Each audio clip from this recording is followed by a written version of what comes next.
Jeg foretrækker den universelle velfærdsmodel, da den bidrager til højere lighed i samfundet. Det gør den ved den høje grad af omfordeling, der gør det muligt for alle at tage en uddannelse, benytte sundhedssystemet for arbejdsløshedsunderstøttelse osv. Det skaber et socialt sikkerhedsnet og gør, at der ikke er nogen borgere, der bliver tabt i systemet. Den høje omfordeling bidrager dermed også til, at der ikke er en stor kløft mellem rig og fattig. Dette sker via det progressive skattesystem, som anvender top- og formuebeskatning. Lighedsprincippet bidrager også til, at købekraften bevares i hele befolkningen, og markedet derfor forbliver velfungerende. I det, at visse befolkningsgrupper ikke bliver marginaliseret, er den universelle velfærdsmodel også med til at mindske kriminalitet og anden asocial adfærd.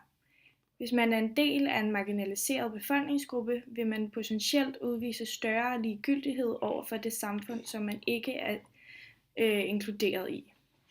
I den universelle velfærdsmodel inkluderes hele befolkningen i samfundet.